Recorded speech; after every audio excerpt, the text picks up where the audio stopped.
लागलोनी चरणा, अहो स्वामी तुकया देवा यावरी न करावा अभेद. सहज वेळे उदकी वह्या तुम्ही रक्षिल्या अन्य सत्ते, अहो स्वामी तुकया देवा यावरी न करावा अभेद. निळा म्हणे धराला हाती तरी जालमती निरुपमा, अहो स्वामी तुकया देवा यावरी न करावा. न करी आणि न पूजी आणि का देवा, न करी त्यांची सेवा, न म्हणी त्या केशवा वीण दुजे. न करी आणिकांची सेवा, न पूजी आणि का देवा, न करी त्यांची सेवा, न म्हणी या केशवा वीण दुजे. काय उणे मज त्यांची ये पायी, काय उणे झाले त्यांची ये पायी, मज तया पायी का, काय उणे झाले मज तया पायी, ते मागो काही कवणाशी, ते मागो काही कवणाशी. पुढे आणिकांची कीर्ती नायिकवे कानी, नायिके न बोले, नायिके आणिकांची कीर्ती नायिके न बोले, चाडया विठ्ठले वीण नाही, चाडया विठ्ठले वीण नाही, न पाहे लोचनी श्रीमुखा वाचोनी, पंढरी सोडोनी न वजे कोठे, न वजे कोठे. न करी आस न करी काही आस, मुक्तीचे सायास, नभे संसारास येता जाता. तुका म्हणे काही व्हावे ऐसे जीवा, नाही या केशवा वाचुनी वीण दुजे. तुका म्हणे काही व्हावे ऐसे जीवा, नाही या केशवा वीण दुजे. काय उणे झाले, काय उणे झाले त्याची तयाची ये पायी, मग काय उणे झाले मज तया पायी, ते मी मागो काही कवणाशी. जगद्गुरु संत श्रेष्ठ श्री तुकाराम महाराजांच्या अभंगगाथेतील क्रम आलेला 966 क्रमांकाचा अभंग असून 4 ओळींच्या 6 चरणाचा असा मोठा अभंग आहे. आणि तुकाराम महाराज मला शरीरानं, इंद्रियानं, कर्मेंद्रियानं, ज्ञानेंद्रियानं, मनानं, बुद्धीनं, चित्तानं आणि जीवानं मला सगळ्यात काय काय आवडतं, काय आवडतं नाही, काय आवडतं. द्विवचन नाही, एकवचनच. काय आवडतं त्याचा खुलासा करतात. काय असतं, जीवाचं जिवलग भेटलं म्हणजे मनुष्य मनातली गोष्ट सांगतो. मनुष्य मनातली गोष्ट सांगतो. कशासाठी सांगतो, एक मन मोकळं करायचं म्हणून सांगतो, एक आवडलेली गोष्ट म्हणून सांगतो. कधी कधी गोष्ट वाईट जरी असली तरी मन मोकळं करावं, आज सगळं खदखद करीत असतं, कुठंतरी मोकळं करावं. आज जर प्रकृती बिघडली, पित्त वगैरे झालं तर कुठंतरी उलटी करावी वाटते. तसं प्रतिकूल जरी असलं आपल्याला तरी कुठेतरी सांगा ना, तरी प्राणाचे सोयरे भेटे, मग भूतली जीवे संकटे, जिये संकटे तिये निवेदिता न वाटे संकोची पाहिजे, असं वर्णन आहे. अर्जुनानं भगवंताला म्हटलंय. प्राणाचा सोयरा जिवलग भेटला म्हणजे मग आपल्या मागे आलेली संकट, मागे आलेले प्रसंग काही मोकळे करावे वाटतात. म्हणून एक गोष्ट आहे की मन मोकळं करण्याकरता आपल्या प्रेमी माणसाशी कोणाच तरी बोलावं वाटतं. एक. दुसरी गोष्ट काय, अतिशय महत्त्वाची गोष्ट जर त्याला सांगायची असली आपल्याकडून की तू हे कर बाबा, तू माझ्या जीवाचा म्हणून सांगतो, मी कुणालाही सांगतो, फक्त तुला सांगतो. तर जीवाची गोष्ट, जीवातली गोष्ट, प्रेमातली गोष्ट, महत्त्वाची गोष्ट म्हणून अशा प्रकारची सांगावी लागते. 2. कधी कधी असं असतं की आपला जो जीवलग आहे, आपला जो सर्वस्व आहे, तोच ज्याचा सर्वस्व आहे त्याच्याबद्दल त्याच्या म्हणजे आपला जो पुढे आलेला मनुष्य आहे आणि आपला जो जीवलग जर परमात्मा आहे तर त्याचाही जीवलग जर परमात्मा असला तर त्या जीवलगाच्या संबंधाने जीवलगाच्या जीवलगाला काही सांगावं असा भाव असतो. अजून एक गोष्ट सांगता येईल की एखादी गोष्ट एखादा मोठा माणूस बोलू लागला आणि मोठा माणूस जर ऐकायला लागला तर आपल्या या संवादाचा सगळीकडे ओहापोह होईल अशी गोष्ट आहे. जसं त्या टी व्हीवर आपण पाहतो की मोठमोठे मुद्द्याचे जे विषय आहेत ते तिथे अशा प्रकारचा पत्रकार प्रश्न विचारतात, त्या क्षेत्रातले एक्सपर्ट लोक असतात ते त्याची उत्तरं देतात आणि लोकांना हे कळतं अशी गोष्ट. जी गोष्ट लोकांना लोकांच्या कल्याणासाठी कळली पाहिजे, जी गोष्ट लोकांना लोकांच्या कल्याणासाठी कळली पाहिजे अशा प्रकारचे लोक आदरानं स्वीकारतील याकरता लोकांना मान्य असलेल्या दोन पुरुषांनी एकत्र येऊन अशी जर काही चर्चा केली आणि ती जर लोकात प्रसृत झाली आत्ता आणि त्या ठिकाणी मीडियाच्या माध्यमाप्रमाणे जर प्रसृत झाली तर सगळ्या लोकांना ही घेऊन त्यांना त्यांच्या कल्याणाचा मार्ग अवलंबिता येईल यासाठी त्यांनाही कळवण्यासाठी पण हे त्या ठिकाणी बोललं जातं अशी बोललं जातं. कोणीतरी जीवलग तुकाराम महाराजांच्या समोर आहेत आणि त्यांच्याशी ते त्या ठिकाणी बोलतात अशी कल्पना भावना आपण करू शकतो. पण इथे गोष्ट अशी आहे की ज्या गोष्टी तुकाराम महाराजांनी बोलाव्यात त्या त्यांच्या अंतःकरणात प्रस्फुरित होतात, सगळ्या जगाच्या भाग्यानं प्रस्फुरित होतात, त्यांच्या जीवनातल्या खडतर साधनेतून मिळालेल्या अनुभवानं प्रस्फुरित होतात किंवा भगवंतांनी त्यांना हे करण्यासाठी दिलेल्या प्रेरणेसाठी प्रस्फुरित होतात. 3 कारणं याला आत्ता जे लक्षात आले ते सांगता येतात. अशा प्रकारे प्रस्फुटित होतात. पण आपल्या समाधानासाठी आपण त्याला एक व्यवहाराचं रूप घेऊन या 4 प्रकारानं तुकाराम महाराज जसे बोलतात तसे मोठी माणसं बोलतात असं आहे. हे का सांगायचं? हे वस्तुस्थितीने नंतरच्या 3 गोष्टी ज्या सांगितल्या की भगवंताच्या कृपेनं त्यांच्या साधनेतून आणि आपल्या भाग्यानं, ह्या 3 गोष्टी नंतर आहेत. परंतु पहिल्या 4 गोष्टी आपल्या तर्कानं आपण जरी लावल्या की जीवलग आलं त्याच्याबद्दल बोलावं वाटतं, आपलं मनातलं मोकळं करावं वाटतं वगैरे, ह्या 4 गोष्टी पहिल्या सांगितल्या त्या गोष्टी गौण आहेत. त्या मागच्या नंतरच्या 3 सांगितलेल्या गोष्टीपेक्षा या 4 गोष्टी थोड्या गौण आहेत. पण एक गोष्ट अशी आहे की आपल्या व्यवहाराच्या रीतीनं जर आपल्याला सांगण्यात आलं, हे तुकाराम महाराजांचं बोलणं ते आपल्याला जास्त रुचतं आणि रुजतं. रुचतं म्हणजे आवडतं आणि रुजतं म्हणजे खोल जाऊन बसतं, हृदयात जाऊन बसतं अशी गोष्ट आहे.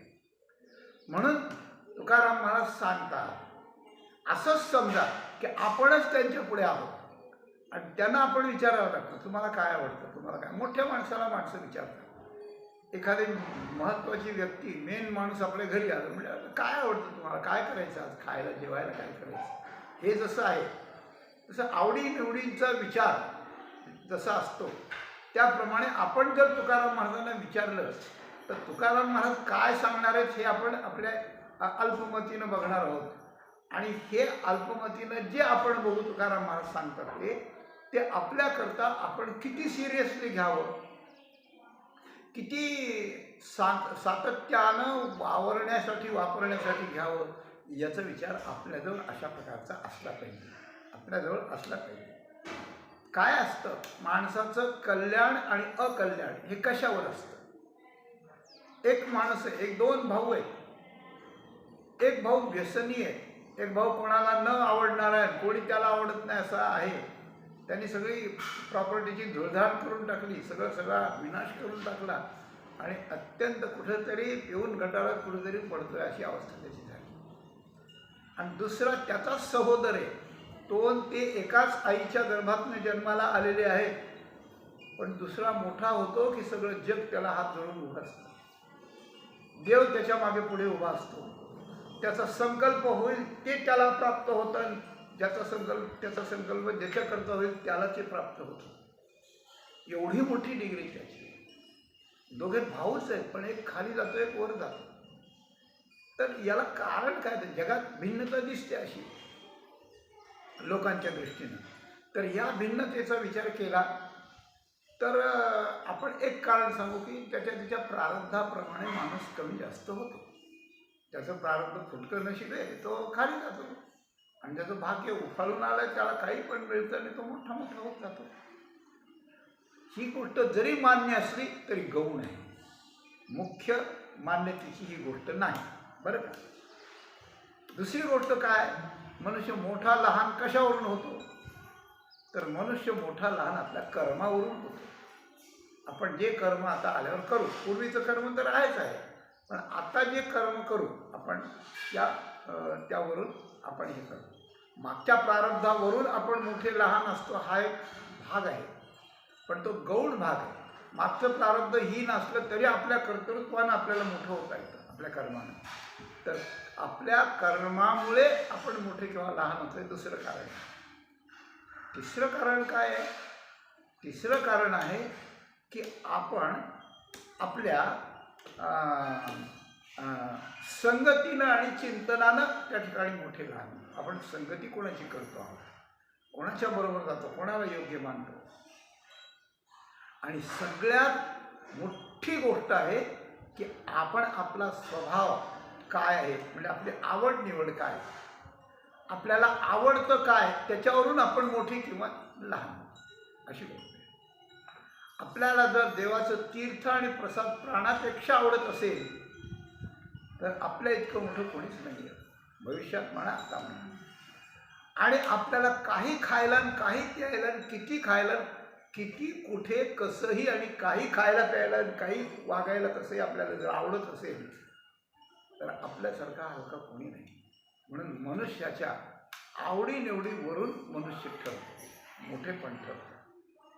तर जगामध्ये मनुष्य देहाला येऊन परमेश्वरा एवढं मोठं होण्याकरता मनुष्याला काय आवडलं पाहिजे याचा खुलासा करण्याकरता तुकाराम महाराज या अभंगाची प्रेरणा करतात. या अभंगात तुकोबारायांनी जवळजवळ 624 1-2 कमी असतील, एक 20-22 पर्याय दिले की मला काय काय आवडतं, बोलायला काय आवडतं, पाहायला काय आवडतं, जायला कुठे आवडतं, कुणाशी बोलायला आवडतं, कुणाची पूजा करायला आवडतं, कुणाचं म्हणणं मान्य करायला आवडतं. हे सगळ्या गोष्टी आहेत. आणि हे सगळं एकच आहे की मला एकूण काय आवडतं. एखादी चांगली गोष्ट माणसाला आवडत असेल आणि 10 वाईट गोष्टी आवडत असतील तर ती चांगली गोष्ट त्याच्यापुढे फिक्की होऊन जाते. कारण त्याचा चांगल्या गोष्टीच्या आवडीचा प्रसंग कधीतरी क्वचित येतो आणि सतत वाईट गोष्टींचं आलं तर तेच करीत राहतो माणूस. म्हणून माणसाला सगळंच चांगलं आवडलं पाहिजे. आणि सगळं चांगलं ज्या वेळेला आवडायला लागतं त्यात काही प्रारब्धाचा भाग असतो, त्यात काही आपल्या कर्माचा भाग असतो, त्यात आपण कोणते माणसं जोडलेत कोणाची संगती त्याचा भाग असतो, त्यात आपण चिंतन वाचन कशाचं करतो त्याचा भाग असतो, त्यात आपण कोणत्या मोठ्या माणसाची सेवा करून त्यांचे आशीर्वाद आपल्याला मिळाले त्याचा भाग असतो, त्यात आपण भगवंताचं नामचिंतन काही भगवंताची सेवा काही त्याच्या साधूंची सेवा काही केली आहे का त्याच्यावर अवलंबून असतं. कारणं किती असतील पण सगळ्या गोष्टी चांगल्या ज्याला आवडतात तो परमात्मा एवढा मोठा होतो नाही, परमात्माच होऊन जातो. हे सगळ्या शास्त्राचं सार सांगू आपल्याला. सगळ्या शास्त्राचं सार गीता शास्त्र आहे, बरं का. गीता शास्त्र आहे. तर मनोनी मज काही, माऊलींनी शेवटी म्हणलंय मनोनी मज काही आता समर्थनी आता विषो नाही, गीता जाणा आहे वाङ्मयी मूर्ती प्रभूची, श्रीमूर्ती प्रभूची. मनोनी जाणतया सवा, गीताची एकी सेवा, काय करायला अघवा शास्त्री. सगळ्या शास्त्राची जननी आहे गीता. म्हणजे काय, मी आपल्याला जे बोललो, तुकाराम महाराज या अभंगात जे म्हणाले मला हे आवडतं ते आवडतं ते आवडतं आणि ते आवडावं तेव्हा जीवाचा परमात्मा होतो नक्की, डेफिनेटली. तर हे सगळ्या शास्त्राचं सार आहे. तर सगळ्या शास्त्राचं शास्त्र म्हणून काय आहे तर भगवद्गीता आहे. भगवद्गीतेच्या 18 अध्यायाचं सार काय तर 18वा अध्याय आहे. हो, सज्जनांचे जिव्हाळ. तेव्हा सगळ्या शास्त्राचं सार गीताशास्त्र आहे. गीताशास्त्राचं सार 18वा अध्याय आहे आणि 18व्या अध्यायाचं सार त्याचा उपसंहार म्हणजे 78 श्लोक जरी असले पण 18व्या अध्यायात तरी 65 आणि 66 या 2 श्लोकात सगळ्या गीतेचं सगळ्या गीताशास्त्राचं सार आलंय, सगळ्या शास्त्रांचं सार आलंय आणि सगळ्या मानवी जीवनाच्या पूर्ण कल्याणाचं सार आलंय. ऐका, त्याच्यावरची माऊलींची व्याख्या जी आहे ती आपण स्वतंत्र वाचा. त्यात माऊलीने जे काही सांगितले तेच तुकाराम महाराजांनी इथे सांगितले. लक्षात आलं? इथे सांगितलं, मन मना भव मद भक्तो मद्याजीमान नमस्कुरु मामे वैश्यसी सत्यम ते प्रतिजाने प्रियोसी मे. हां, तर मला खरोखर तू मला येऊन प्राप्त होशील. बरं का? तर तू मला येऊन प्राप्त होशील, माझ्या स्वरूपाला प्राप्त होशील आणि तू मला अत्यंत प्रिय होशील. 2 गोष्टी सांगितल्या. तू मला माझ्या स्वरूपाला प्राप्त होशील म्हणजे तुला ज्ञानाचं फळ मिळेल अर्जुनाला म्हणतात. आणि काय मामे वैश्यसी सत्यम ते प्रतिजाने प्रिय होशील आणि तू मला माझ्या प्राणापेक्षाही प्रिय होशील म्हणजे हे भक्तीचं सार आलं. हे सगळं सार तुला मिळेल. कशामुळे? कशाने? माम नमस्कुरु, मला नमस्कार कर. अजून मद्भक्तो भव, मद्याजी भव, मद्भक्तो भव आणि मन्मना. अशा 2 वेळेला या श्लोकाचा अर्थ आलेला आहे. तर यात माऊली म्हणते की तू माझ्याशी मिळून जा, तू मला भेटायला ये. एकमेकाला जसे 2 माणसं कडकडून त्या ठिकाणी भेटतात, हृदयाला हृदय लागतं, गळ्याला गळा लागतो, खांद्याला खांदे लागतात, हाताला हात लागतो वगैरे वगैरे. असं हे जसं स्थूल शरीराचं आहे तसं माऊलीने एक अलौकिक दृष्टांत दिला. आघवा अंगी जैसा वायू मिळवणे आहे आकाशात, तू सर्व कर्मी तैसा मजसीची अस. तू सगळ्या कर्माने मला तसा अस, तसा हो. कसा? वायू आणि आकाश यांचं मिलन, यांचं आलिंगन जसं असतं. आघवा अंगी, सगळ्या अंगानं वायू आकाशाशी मिळून असतो. वायूचं कोणतं अंग आकाशाला सोडून असतं सांगा? कोणतंच नसतं. नाही, त्याचा सांदाच कळत नाही. बरं का? वायूचा सांदाच कळत नाही. वायू आकाश कुठं संपतं, वायू कुठं सुरू होतं, वायू कुठं संपतं, आकाश कुठं असतं. त्याचं कारण आहे वायू आकाशातच, आकाशापासूनच झाला आहे. वायू आकाशातच राहतो आणि वायू निर्माण झाला आकाशात, आकाशापासून झाला, आकाशात राहतो, आकाशातच फिरतो आणि समाप्त झाला तरी आकाशातच फिरतो. त्याप्रमाणे जीव भगवंतापासूनच झाला, भगवंतातच राहतो, कुठं गेला तरी भगवंतातच असतो आणि मिळून गेला तरी भगवंतातच होतो. फक्त तो मूर्ख जीव मी वेगळा समजतो आणि या हाडा मांसाच्या शरीराला मी म्हणून उगं नाचत बसतो. एवढीच गोष्ट. तर त्या वायू आकाशासारखं जे मिलन आहे ते तुझं मान झालं. तर तू माझ्याशी सगळ्या कर्माने असा संबंध ठेव. डोळ्याचं कर्म पाहणं आहे, डोळ्याचा स्वभाव पाहणं आहे, कानाचा स्वभाव ऐकणं आहे, नाकाचा स्वभाव वास घेणं आहे, तोंडाचा जिभेचा रसनेनं चाखणं अशा प्रकारचं आहे, त्वचेचा स्पर्श आहे, हे ज्ञानेंद्रिय आहेत. त्याच्यानंतर चालणं आहे, बोलणं आहे, हाताचं पायाचं बोलण्याचं, ते बाकी विसर्जनाचं काम करणारे इंद्रिय करत त्यांचे ते सुद्धा भगवंताची सेवा म्हणूनच करायला लागले तर त्यांचंही सार्थ. म्हणून इंद्रियांच्या, ज्ञानेंद्रियांच्या इंद्रियांच्या कर्मानं, कर्मेंद्रियांनी केलेली सेवा, त्याच्यानंतर मनाचं, बुद्धीचं, हे सगळं तुझं आलंबन मी असलं पाहिजे. असं कर. बरं, काय काय कर? आत्मज्ञाने चौखडी संतजी माझी रूपडी, त्याचं दृष्टी पडो आवडी हे कामिनी. हाताचे करणे का पायाचे चालणे ते होय मद कारणे असे करे. कोणाच तरी भांडणं करून कोर्टातल्या तारखा करू नको, त्याच्यापेक्षा वारीला जा. कोरोनामुळे वारी बंद झाली तरी जसं जाता येईल तेवढं जा, किंवा तळमळ तरी कर जागेवर की मला जाणं झालं नाही, मला जाणं झालं नाही, एवढं तरी कर. हाताचे करणे म्हणजे पूजा. पूजा हातानं तास 2 तास भगवंताला सजवावं, खूप देवाला मस्त हे करावं, नैवेद्य करावा, हे करावं, पूजा करावी हाताने, पायाने चालावं. किंबहुना आपले मन करी माझी एकात येतन, माझेनी श्रवणे कान भरून घाली, असं म्हणतात.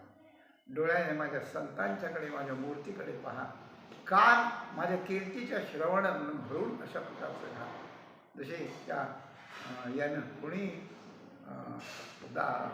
पृथ्वीराजानं 10,000 कान मागितले, भागवतात वर्णन. तेव्हा असं कर, अशा प्रकारचं ऐसा भलती अवस्थे मी तू ते तू माते भोगीशी ऐसे आई ते वाढेलच, असं म्हणतात. तेव्हा हा विषय इथं आपण थांबू भगवद्गीतेतला. तर माझ्या स्वरूपाशी एकरूप व्हायला हे भाग आहे. आपलं काय समजूत असते हो, ऐका.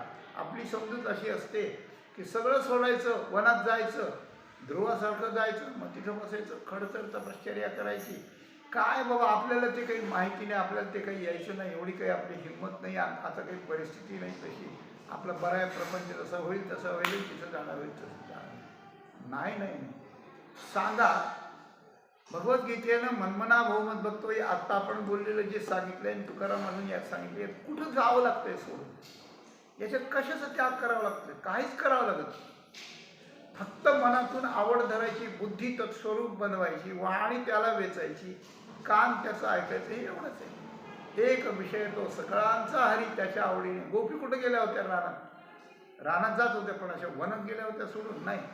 नाही. विषय तो त्यांचा झाला नारायण, नावडे जन्म जन्माचा. म्हणजे तो विषय बनवायचा एवढाच विषय आहे. आणि तो विषय बनवण्याकरता आपली सगळी आवड त्याच्याकरता पाहिजे, एवढीच गोष्ट आहे. तर ही गोष्ट जशी भगवद्गीतेने सांगितली, आणि गीतेपासून तुकाराम महाराजांच्या पर्यंत या कलियुगाचा प्रभाव पाहून, लोकांची कपॅसिटी पाहून, लोकांच्या आयुर्मर्यादा, बुद्धीची मर्यादा, भोवतालचा माहोल, या सगळ्याचा विचार करून शास्त्रकारांनी आणि भगवंतांनी सोपी गोष्ट सांगितली, महत्त्वाची गोष्ट सांगितली, सर्वांच्या अधिकारातली गोष्ट सांगितली. आणि अशी गोष्ट सांगताना तुकाराम महाराजांनी त्याचं प्रॅक्टिकल केलं आहे.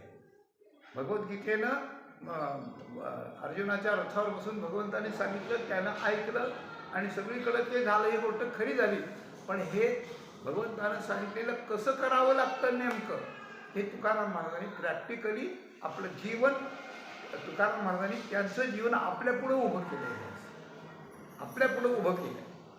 त्यांच्या वेळेला सगळ्या लोकांनी पाहिलं, पण त्यांना ते जीवन कळलं नाही. पुष्कळांना कळलं नाही, काही अपवादांच्या लोकांना कळलं असेल. त्यांना ते वेडे वाटत होते, त्यांना ते दरिद्री वाटत होते, त्यांना ते अभागी वाटत होते, त्यांना ते प्रारब्धहीन वाटत होते. त्यांच्या आतलं कळत नव्हतं. पण भगवंतानं अर्जुनाला सांगितलेलं सगळ्या शास्त्रांचं मानवी कल्याणाचं सार त्यांनी सांगून ठेवलं. तुकाराम महाराजांनी प्रॅक्टिकली आचरलं, आणि आचरल्यावरूनही सगळ्यांना कळलं असं नाही, तर ते त्याच्या विचाराच्या धारेतून या गाथेच्या रूपानं प्रगट झालं आणि मग आपल्यापर्यंत आलं. आता आपल्याला त्यांचं चरित्र म्हणून पाहता येतं, त्यांचं चरित्राच्या घटनात्मक चरित्र पाहता येतं, त्यांच्या आवडीनिवडीचं त्याच्यात ऑब्झर्वेशन करता येतं. आणि या उपदेशाच्या आणि भगवंताच्या बद्दलच्या विचारांच्या विचारातून आपल्याला याचं आकलन करता येतं. आणि भगवद्गीतेचं सांगणं, तुकाराम महाराजांचं आचरण आणि त्या आचरणातल्या मागे असलेले संकल्प आणि आवडीनिवडी, त्या ज्या या अभंगात प्रगट झाल्यात, या अभंगात आपल्याला सगळ्याच गोष्टी सापडतात. म्हणून तुकाराम महाराजांना जेव्हा विचारलं की तुम्ही काय करता, तुम्ही पूजा कोणाची करता? आम्ही पूजा आम्ही पूजा सोमवारी महादेवाला जात असतो, मंगळवारी देवीला जात असतो, बुधवारी पांडुरंगाला जात असतो, गुरुवारी दत्ताला जात असतो, शुक्रवारी अजून कुठं जात असतो, शनिवारी शनी मारुतीला जात असतो. आम्ही एका मॅडमना आम्हाला भेटायचं होतं. वयस्कर होतं, काही भेटायचं होतं. तेव्हा त्यांच्या दाराला कुलूप होतं. आणि शेजाऱ्याला विचारलं, या कुठं गेल्या? या कुठं गेल्या? नाट्यातल्या होत्या, वयोवृद्ध होत्या, भेटायचं होतं, नमस्कार करा. मग त्या विचार करायला लागल्या, आज कोण वार आहे बरं? आज शनिवार आहे. आव्हान म्हणलं, तुम्हाला एक कुलूप लावलेले ह्या बाई कुठे गेल्या ते विचारतो. कोणवार विचारतो म्हणजे काय? म्हणजे महाराज तुम्हाला उत्तरच पाहिजे ना. पाहिजे हो. उत्तराकरता तर प्रश्न विचारला. थांबा ना जरा, मला विचार करू द्या ना. असं कसं विचारलं? ते म्हणले असं आहे की कोणत्या वारी त्या कुठे असतात हे तुम्हाला सांगायचं आहे आम्हाला. तर आज त्या शनी मंदिरात असणार आहेत ह्यावेळी. काल विचारलं असतं तर देवीला सांगितलं असतं, उद्या विचारलं असतं तर सूर्य मंदिरात सांगितलं, पण आज त्या शनीकडे त्याचा अर्थ त्या शनिवारी शनिवार आहे. ही गोष्टही ज्ञानेश्वरीत आहे. पाठी सोमवार पावे आणि बेदेशी लिंगा धावे, ऐसे एकलाची आगवे जोगावी जो, अशी अशी गोष्ट आहे. ऐसा अखंड भजन करी उगा नसे क्षणभरी, आघवेनी गावद्वारी आहे प्रदेशी. ज्ञानोबारायांनी लिहिले, मी बोलतो. ते म्हणतात अखंड भजन करतो असा, पण तो अनेकांचं भजन करतो, म्हणून त्याला गावाच्या दारामध्ये गावाच्या वेशीजवळ असलेली एखादी आहे गावद्वारिणी आहे, जास्त बोलत नाही. ती कधीच विधवा होत नसते. जी कधीच विधवा होत नसते तिला कोणी ना कोणी पती असतोच, तिचं नाव आहे.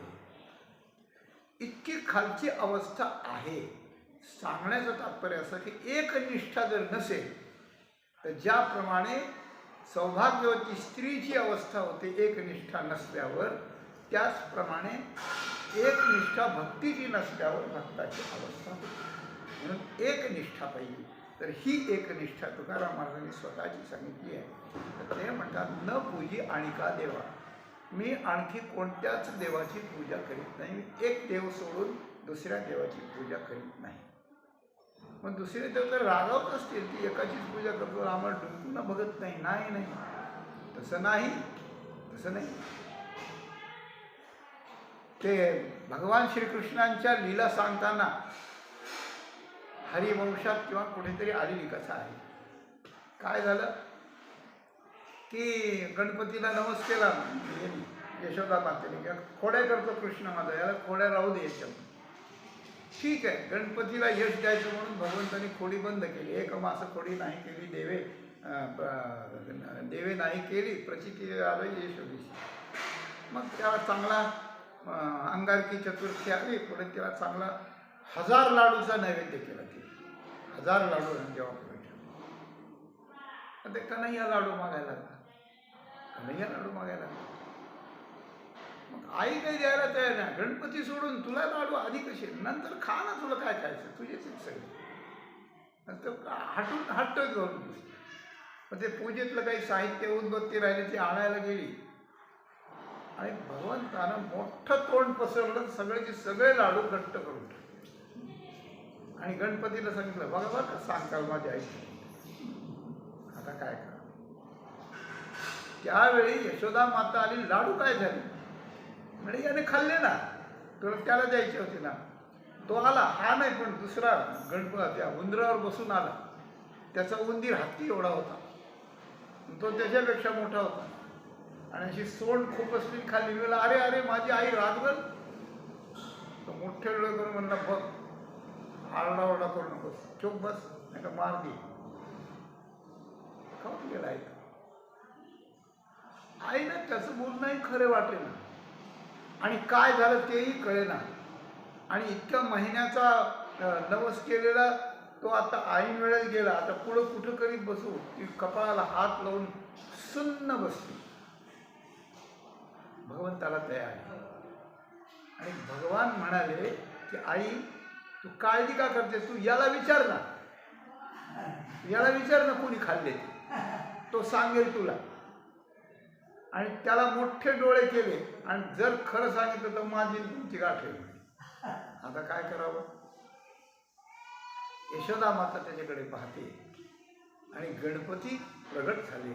आणि गणपती प्रगट होऊन काय सांगितलं, आई एक लक्षात ठेव, आई एक लक्षात ठेव, आम्हाला कुणाला तू काही खायला नैवेद्याला दिलं नाही तरी चालेल, पण जोपर्यंत तुझ्या पोटी आलेला कृष्ण परमात्मा आहे त्याला खायला भरपूर देत जा, त्याचा लाड कर, कारण त्याच्या सगळ्या पोटात सगळे आम्ही आहोत, सगळे देव आम्ही त्याच्या पोटात आहोत. तो तृप्त झाला की आम्ही सगळे तृप्त होतो, सगळे विश्व तृप्त होतं. त्याच्या पोटात आम्ही आहोत. याचा अर्थ भगवंताची पूजा केली की सगळ्या देवांना ती प्राप्त होते, म्हणून सगळे देव त्यांची पूजा नाही केली तरी खुश राहतात. ही भक्ती शास्त्राची एक खूण असल्यामुळे तुकाराम म्हणाला, न कोणी पूजी आणि का देवा, न करी त्यांची सेवा. मी त्यांची आणि बाकीच्या देवाची मी पूजा पण करत नाही आणि मी त्यांची सेवा पण करत नाही. सेवा करत नाही म्हणजे मी त्यांचा शत्रू आहे, मी त्यांना माझे शत्रू मानतो असं समजू नका, कृपा करून. प्रत्येकाला अशा प्रकारची निगेटिव्ह बाजू येईल, पण ती तशी मानायची नाही, हे आत्ताच लक्षात ठेवा. प्रत्येक वेळेला सांगणं शक्य नाही. तर का, तर शत्रू नाही, माझ्याच देवाच्या पोटात सगळे देव आहेत आणि याच देवाची मी पूजा सेवा इतकी करतो की मला वेळही मिळत नाही आणि माझं मनही शिल्लक राहत नाही दुसरं काय, म्हणून मला करता येत नाही, म्हणून मी करत नाही. म्हणजे यात एकनिष्ठाही प्रगट होते, यात सातत्यही प्रगट होतं, यात समर्पणही प्रगट होतं. अशा प्रत्येक विषयातले भाव आहे असं. म्हणून नमनी या केशवा विन तुझे, बरं का. म्हणून हा जो केशव आहे, इथं केशव शब्द वापरला आहे. नामदेव महाराज, तुकाराम महाराज विशिष्ट प्रकारे केशव शब्द वापरतात. तर केशव हा शब्द हा व्यापक अर्थाचा आहे. केशव हा शब्द हा सामर्थ्यवान या अर्थाचा आहे. क नावानं ब्रह्मदेव, व नावानं विष्णू आणि श नावानं भगवान शंकर, अशा तिन्ही देवतांची यात समाविष्टता अशा प्रकारचं आहे. आणि सगळ्या जगाची उत्पत्ती स्थिती प्रलय हे देव करतात, म्हणजे उत्पत्ती स्थिती प्रलयाचं सामर्थ्य त्यांच्याकडे आहे, सांभाळण्याचं आहे, सगळंच सामर्थ्य अशा प्रकारचं आहे.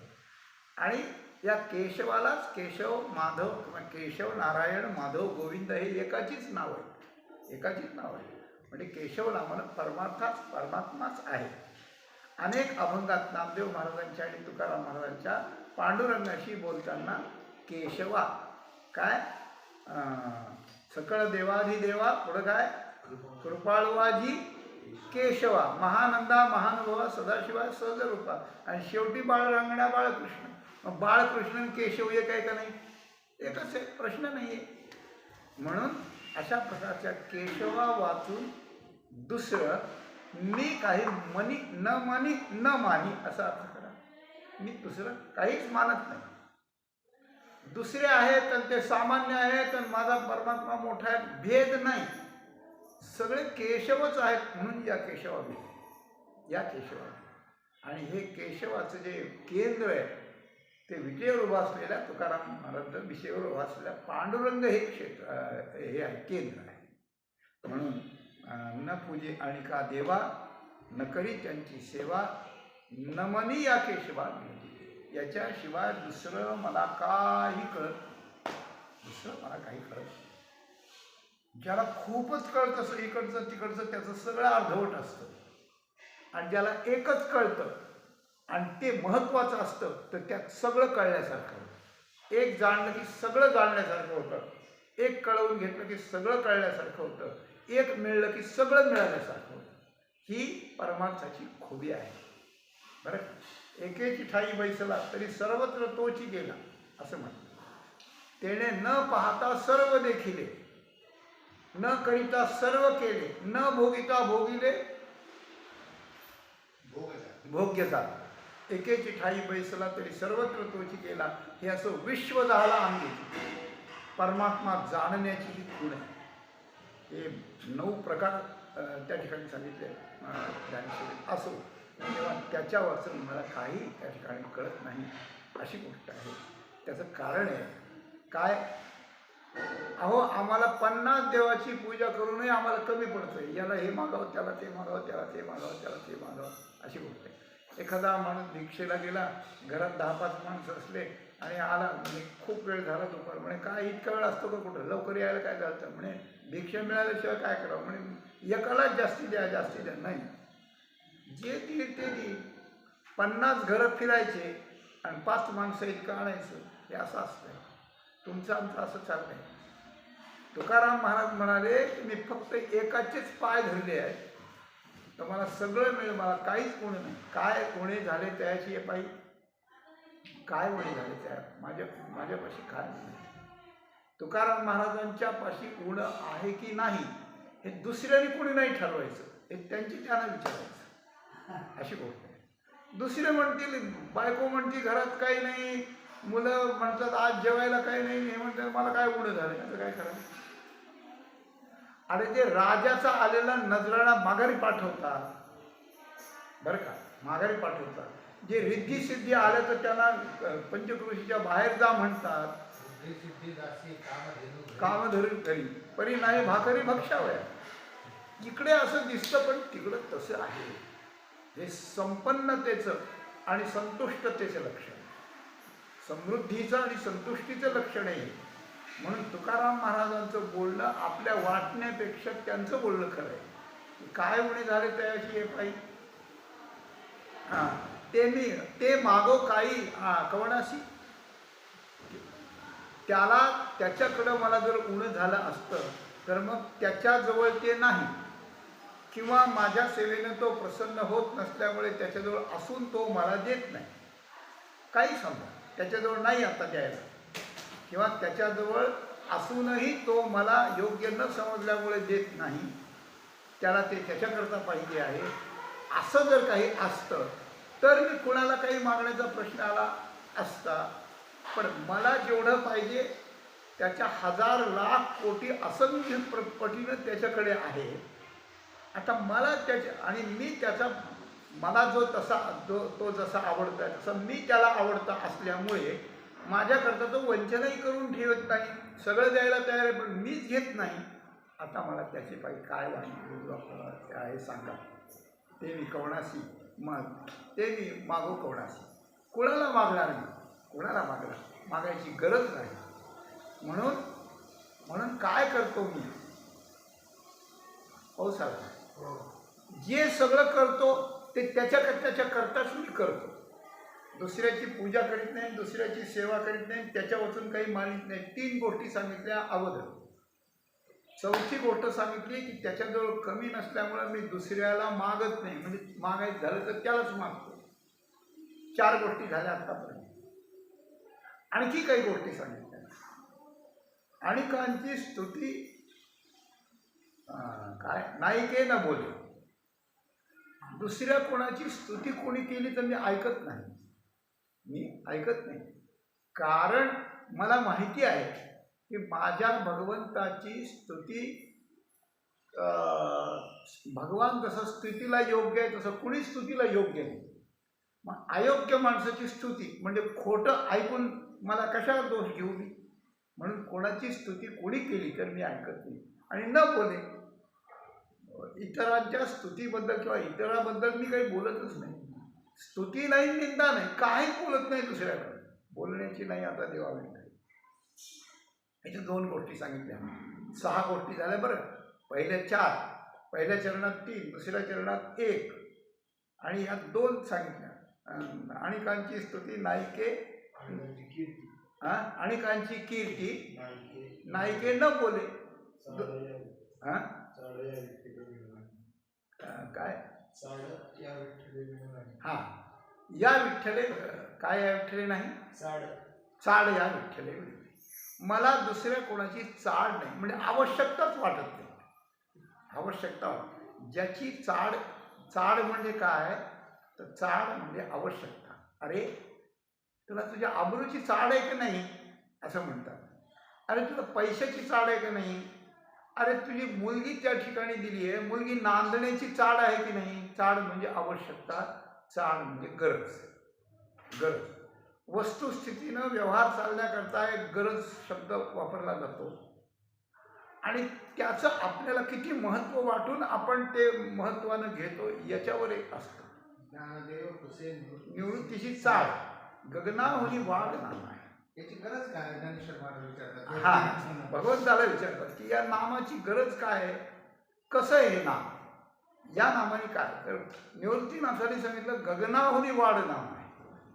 नामाचे इतके पैलू हरिपाठात आहे, इतके परिणाम आहेत, इतकी कारण मीमांसा आहे. तर हेच पहा गगनाहुनी वाढ नाम आहे. आपल्याला काय वाटतं, आपल्याला वाटतं आपल्याला जमीन मिळावी. किती मिळावी? 100 एकर मिळावी. 100 एकर मिळाली. ह्या सगळ्या पृथ्वीवर किती जमीन आहे बरं? 100च्या किती पटीने आहे? पृथ्वीसारखे ग्रह याच्यावर किती आहेत बरं? ते सगळे जेवढा त्यांचा व्यास होईल त्याच्यापेक्षा या पृथ्वीवर पाणी किती आहे बरं? पाण्यापेक्षा तेज किती आहे बरं? तेजापेक्षा वायू किती? आकाश, आणि वायूपेक्षा आकाश केवढं? आकाश उंची आहे. तर तुम्हाला जास्तीत जास्त मिळण्यापेक्षा सगळं आकाश जर तुम्हाला मिळालं तर तुम्ही किती श्रीमंत व्हाल. पण एवढं कुठं मिळत असतं का? सगळी पृथ्वीसुद्धा आम्हाला खाता येणार नाही. आम्ही बाद झाली 10-5 एकर. पण हाव मात्र खूप असते. किती असते तर आकाश खूप मोठं आहे. पण ते आकाश आपल्याला कवेत घेता येत नाही. ते आकाश आपल्या मालकीचं करता येत नाही. ते आकाश आपल्या मालकीचं करता येत नाही. कसं? तुम्ही जर 1 एकर जमीन घेतली तर 1 एकराच्या जमिनीच्या वर गेलं तेवढंच आकाश तुमच्या मालकीचं असतं. एखादा जर म्हणला ना की 1 एकर जमीन तुम्ही घेतली, आम्ही काय करतो? आम्ही असं करतो की सगळीकडे असे खांब तयार करतो आणि याच्यावर 25 फूट असं त्या ठिकाणी असं छत करतो आणि त्याच्यावर पुन्हा जमीन करतो. चालेल का तुम्हाला? नाही चालेल. याच्यावर सावली पडेल, यात पिकायचंच नाही. याचा उपयोग काय?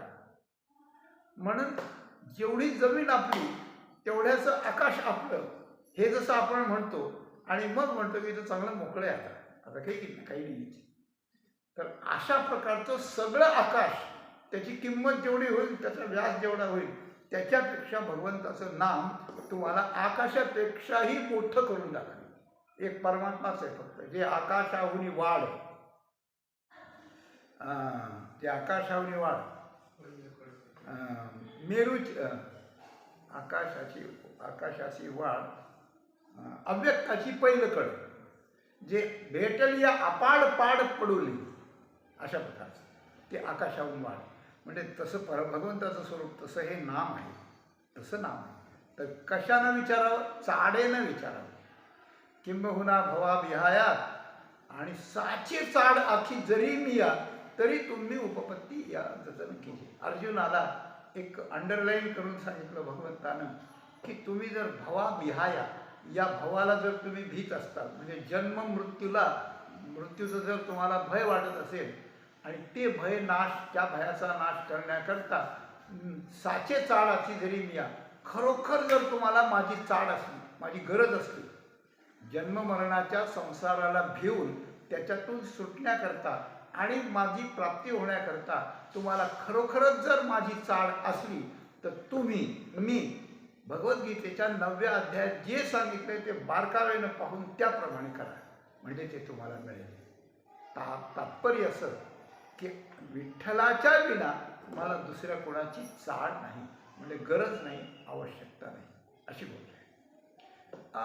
व्यवहारात असं जे वाक्य आहे ना, ते उच्चारणाऱ्या लोकांना आवडत नाही. मला कोणाची गरज नाही, मला कोणाची आवश्यकता नाही, मला कोणाची चाड नाही. पण तो ते स्वतः करता म्हणतो की मीच समर्थ आहे असं म्हणत असतो, मला कोणाची गरज नाही. तर अरे मूर्खा, सगळ्यांना गरज पडत असते, सगळ्याची. हां, समुद्राला झुरळाची चाड लागली होती, अशी गोष्ट आहे. समुद्राला झुरळाची चाड लागली होती. पण हे प्रपंचात असतं की किती मोठ्या माणसाला किती छोट्या माणसाची आवश्यकता, गरज लागते.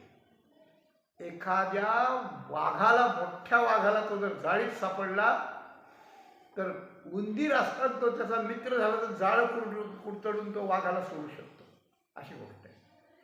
पण कसं आहे, हे कोणाची गरज कोणालाही लागते, असं कोणाही पुढं तोंड वेंगळावं लागतं. हे प्रपंचाचा प्रांत आहे. प्रपंचाचा प्रांत जर सोडला आणि एका भगवंताची जर कास धरली तर त्याला दुसऱ्या कुणाची गरज नाही, सगळ्या जगाला त्याची गरज आहे. तुकाराम महाराजांना कुणाचीही गरज नाही. तुकाराम महाराजांची आज जगाला गरज आहे परमेश्वराकडे जाण्याकरता. आणि परमेश्वराला गरज आहे त्याची कीर्ती लोकात पसरवून लोकांचा उद्धार करण्यासाठी. हे आकाश वर पडप आहे. हा ब्रह्मगोळ भंगा जाईल वडवानळ त्रिभुवन खाय. तरी मी तुझीच वास आहे का विठोबा. भगवंता विना चाड नाही असं तुकाराम महाराज त्या ठिकाणी म्हणतात. 2-3 गोष्टी सांगितल्या या 2-3 गोष्टी सांगितल्या. त्यानंतर म्हणतात काय, न पाहे लोचनी श्रीमुखा वाचोनी पंढरी सोडोनी नव जाय कोठे. आणखी 3 गोष्टी सांगितल्या की मी डोळ्याने सुद्धा आणि दुसऱ्याला पाहणार नाही आणि दुसरे मध नाही आता. आणि तुका म्हणे नेत्री केली ओळख, त्या अभंगाची सुरुवात आणि शेवट मध्ये आहे इंद्रियांना वळण पडलं वगैरे वगैरे. तर डोळ्याने मी कुणालाच पाहत नाही. म्हणजे तुकाराम महाराजांना म्हटलं तुम्ही पांडुरंगा पुढे गेल्यावर डोळे उघडतात मग डोळ्या त्या नरहरी सोनारासारखी पट्टी लावता का, दुसरीकडे डोळे झाकून घेता का, नाही. जे मला दिसेल ते माझा पांडुरंगच आहे असं मी पाहतो. पांडुरंगाच्याच रूपात मी जे दिसेल, जे जे दृष्टी दिसे ते ते हरिरूप. पूजा ध्यान जप त्याची नाही ही परमार्थाची व्याख्या आहे. म्हणून न पाहे लोचनी, न पाहे लोचनी श्रीमुखा वाचन. परमात्मा पांडुरंग श्रीहरीचं अतिशय सुंदर जे श्रीमुख आहे, श्रीमुख आहे.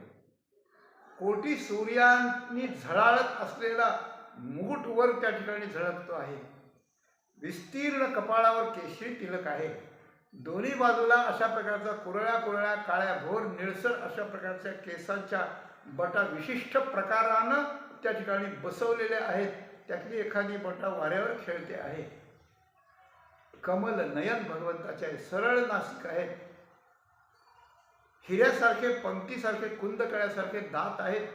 लाल बुंद डाळिंबीच्या कळ्यासारखे ओठ आहेत. सुंदर हनुवटी आहे. सुंदर कपोल आहे. कानावरच्या कुंडलांची प्रभा त्याच्यावर झळकते आहे. आणि त्या झळकणाऱ्या कपोलावर झळकणाऱ्या कुंडलाच्या त्या आभेवरती, आभेच्या त्या आभेमध्ये आणि त्या ठिकाणी केसाच्या बटा असे खेळतात आनंदानं. अशा प्रकारचं जे भगवंताचं श्रीमुख आहे त्या श्रीमुखा वाचून आणि त्या ठिकाणी मी दुसरं काही पाहत नाही. न पाहे लोचनी श्रीमुखा वाचून. आणि पायाचं करणं काय, हाताचे करणे का पायाचे चालणे. पायाचं करणे नवजे काय पंढरी सोडोनी नवजे आणखी कोठे. बाकी कुठं जात नाही. तुकाराम महाराज तीर्थयात्रेला गेले नाही. दुसऱ्याला सांग तीर्थयात्रेला त्यांचा एक भक्त गेला तो कोंडबा लोकरे म्हणून. तर त्यांनी प्रत्येकाला पत्र लिहिलं. विश्वेश्वराला पत्र लिहिलं आहे. मथुरेच्या रायाला एक पत्र लिहिलं आहे बरं का. मथुरेच्या श्रीकृष्णाला पत्र लिहिलं आहे. काशी विश्वेश्वराला एक लिहिलं आहे. अजून गंगेला एक पत्र लिहिलं आहे. तुकाराम महाराजांचे अभंग आहेत त्यात. असो विस्तार नको. तेव्हा असे पत्र लिहिले की मी तुमचा दास आहे बाबा, पण इथे आहे आणि इथे मी ज्या भगवंताची सेवा करतो तेच तुम्ही आहेत तिकडे. दुसरं असं पक्का विश्वास आणि पक्की निष्ठा असते. हेच तेच हे आहे अशी गोष्ट आहे. म्हणून पंढरी वाचून याच्या अजून 3 गोष्टी सांगितल्या. आतापर्यंत आपल्या वर्तनाच्या आणि आपल्या आवडीच्या भावनेच्या 10 गोष्टी तुकाराम महाराजांनी सांगितल्या. बरं पुढे महाराज म्हणतात काय, हा न करी आस मुक्तीचे सायस, न करी काही आस. मी कशाचीच आशा करीत नाही कुणाकडूनच, केव्हाच कधीच कशाची आशा करीत नाही कोणाकडून. आणि सगळ्या आशेचा कळस काय असतो तर मुक्ती असते. मला मोक्ष मिळाला पाहिजे, मोक्ष मिळाला पाहिजे. आणि पण मोक्ष मिळणं काही फुकट नाही आहे. मोक्ष मिळण्याची आस करावी लागते आणि मोक्ष मिळण्याला सायास करावी लागते. 2 गोष्टी. मोक्ष मिळण्याची आस करणं म्हणजे मुमुक्षु बनणं. मुमुक्षु बनल्याशिवाय मोक्ष मिळतच नाही. आणि नुसतं मी मुमुक्षु आहे असं सांगून जमत नाही. मला मोक्षाची इच्छा आहे, मला मोक्षाची इच्छा आहे, नाही. मोक्षाची इच्छा मग नाही, मग अजून काय पाहिजे. अरे तो मोक्ष मिळण्याकरता तुला विवेक पाहिजे आहे की तुला जे काही मिळालं, शरीर मिळालंय, बायको मिळाली, मुलं मिळाले, घर मिळाले, दार मिळाले, गाडी मिळाली, लोक मिळाले, ऑफिस मिळाले, पैसे मिळाले, बरं का, हे मिळालंय, याची आशा आहे का नाही तुला? याची आशा आहे का नाही? याची आशा आणि त्याची आशा, मग नापासती, मग नाही. मोक्ष व्हायचंय, मोक्षाच्या आशेने जर मुमुक्ष व्हायचंय तर विवेक झाला पाहिजे. विवेकात आपल्याला जे जे आहे आपल्या जवळ, आपण जे जे वापरतो ते खोटं आहे असं कळलं पाहिजे आणि त्याच्यातली आशा निघाली पाहिजे, याला विवेक म्हणतात. हां, खोटं आहे हे कळलं पाहिजे, याला विवेक म्हणतात. याच्यातून वृत्ती निघाली पाहिजे, याला वैराग्य म्हणतात. पळून जावं इथून, नको हे असं वाटावं, घृणा यावी त्याची घीण यावी, त्याची दुर्गंधी यावी. आता मदन सहावे सर्वथा संसार गंधीचे ते वार्ता, झालं वेडा असोनी जाणता पाव्या म्हणतात तुका म्हणे, त्याला वैराग्य म्हणतात. आणि ते वैराग्यचा निर्वाह होण्यासाठी शम दम श्रद्धा उपरम तितिक्षा सगळं पाहिजे हे. आणि इतकं झाल्यानंतर मग मोक्षाची आशा पहिल्यापासून होती ती नगण्य होती, पण इतकं झाल्यानंतर जी आशा आहे ती आशा खरी आहे, आशा खरी आहे. मग हे टाकण्याकरता, यांची आशा काढण्यासाठी सायस नाही लागत का? सायस लागते. मग हे निघण्यासाठी, वैराग्य होण्यासाठी भगवंताची भक्ती पण करावी लागते. त्याच्यानंतर संत शोधावे लागतात, सद्गुरूंची सेवा करावी लागते, सगळं करावं लागतं. म्हणून तुकाराम म्हणतात, न करी आस, न करी आस काही आस मुक्तीचे सायास. मुक्तीचे सायस, मुक्तीचे सायस मी करत नाही. मग नभे संसाराशी येता जाता. नव्हे न भे संसाराशी येता जाता. मुक्तीचे सायस नाही करायचे म्हणजे मोक्ष मिळणार नाही. मोक्ष मिळणार नाही तर जन्ममरण येईल. पण जन्ममरण त्याचे पण सायस आहेत, जन्ममरणाचे पण सायस आहेत. तर मी मुक्तीचे सायस करीत नाही आणि जन्ममरणाच्या सायसाला भीत नाही. याची भक्ती करताना ती मुक्ती मला मिळाल्यासारखीच वाटते.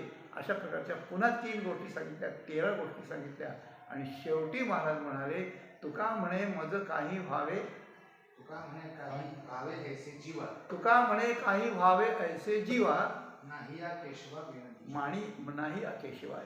सगळ्याचा सार शेवटी सांगितलं की इंद्रियाच्या संबंधानं देव कसा आवडतो, शरीराच्या संबंधानं देव कसा आवडतो, प्रपंचाच्या संबंधानं देव कसा आवडतो, पूजा करण्याच्या संबंधाने देव कसा आवडतो, हे क्रियात्मक सांगितलं. आणि शेवटी जो जीव आहे ना, तो जीवाला देव कसा आवडतो. बरं का, एक अभंग आहे तुकाराम महाराजांचा, असा एवढंच सांगतो थांबतो की माझे वाचे तू गोड विठोबाचं नाव घे रोज. बरं का, माझ्या कानांनो तुम्ही माझे विठोबाचे गुण ऐका रे, खूप गोड आहेत रे, खूप गोड आहेत. कानाला सांगतात, याला सांगतात, इंद्रियांना सांगतात. आणि मग मनाला सांगतात, आतल्या मनात त्याचे धाव घेई राहे विठोबाचे पायी.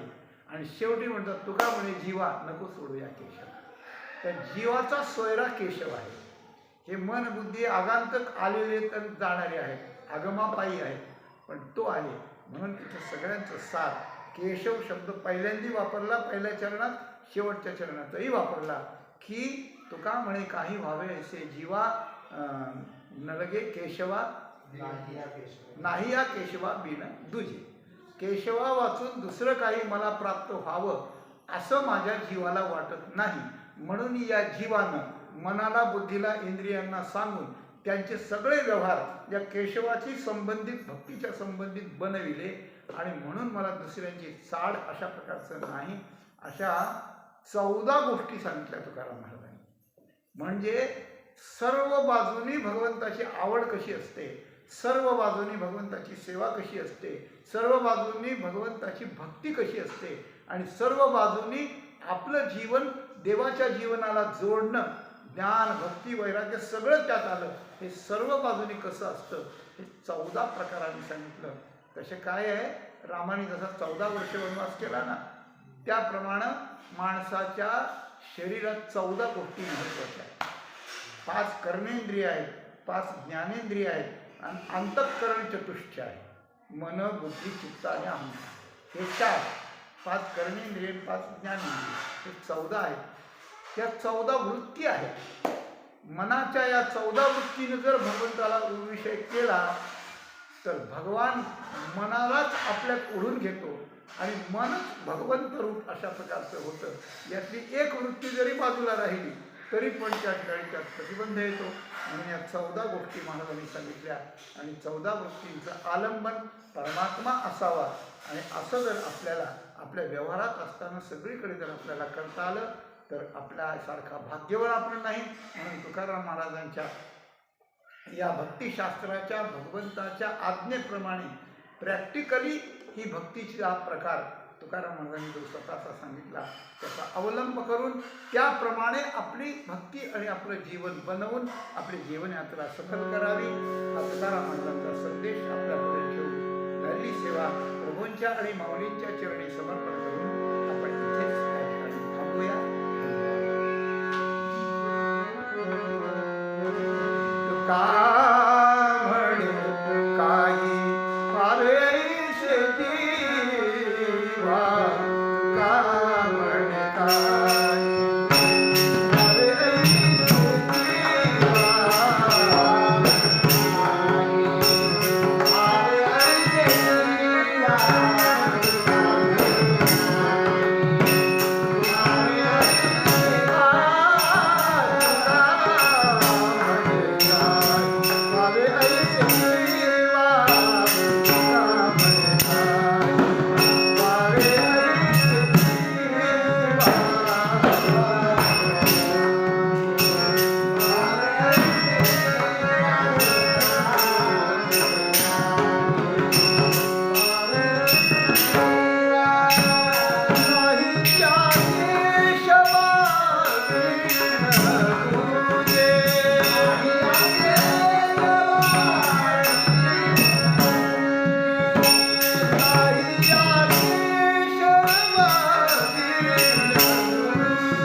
हरिनाथ भगवान की जय.